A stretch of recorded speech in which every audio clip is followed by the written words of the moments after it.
ধন্যবাদ। আমাদের এই স্টলটা রেখেছি আমরা গ্যাপ অনুসরণীয়। গ্যাপটা হচ্ছে কৃষির জন্য একটা নতুন বিষয়, গুড এগ্রিকালচার প্র্যাকটিস। আমরা কৃষকরা যে গতানুগতিক কৃষি করে তার থেকে একটু ভালো কৃষক, যাতে কৃষকের স্বাস্থ্য ঠিক থাকে, উৎপাদিত পণ্যের মান ঠিক থাকে, সেই জন্য গ্যাপ অনুসরণ করা হয়। গ্যাপ অনুসরণের একটা বিষয় দেখা যাচ্ছে যেখানে মাটি পরীক্ষার রিপোর্ট লাগে, মাটি পরীক্ষার রিপোর্ট, বীজের প্যাকেট, এই তথ্যগুলো লাগে। আর আমরা এখানে দেখতে পাচ্ছি এখানে ভার্মি কম্পোস্ট, এই কম্পোস্টগুলো আসছে আমাদের হাজারীকিল থেকে। এক ধরনের কেঁচু আছে, এই কেঁচুর থেকে ভার্মি কম্পোস্ট উৎপাদন করা হয়।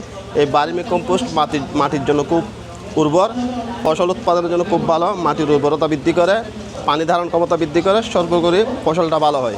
এগুলো হচ্ছে ভার্মি কম্পোস্ট।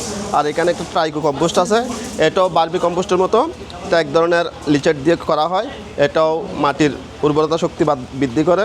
এখানে সোলজার আছে, সোলজার এক ধরনের পোকা থেকে। এখানে যারা এই বাড়িতে আছেন, লেখাপড়ার পাশাপাশি আপনারা চাইলে বাসায় ভার্মি কম্পোস্ট করতে পারেন।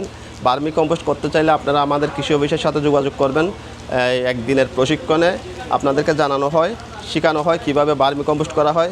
ভার্মি কম্পোস্ট করতে আহামরি কোনো ইনভেস্টের প্রয়োজন হয় না, সামান্য পুঁজিতে ভালো লাভজনক একটা ব্যবসা করা যায়। এখানে আমাদের দেখেন হাজারীকিলে যে ব্যবসাটা করছে, ওনারা মহিলারা ঘরের রান্নাবান্নাও করে, কাজও করে, সাথে ভার্মি কম্পোস্টের প্রত্যেকের কাছে একটা ভার্মি কম্পোস্টের খামার আছে। ভার্মি কম্পোস্ট করতে গেলে মূলত লাগে আমাদের গোবর সার আর শাকসবজির উচ্ছিষ্ট, আর মূলত লাগে কেঁচু।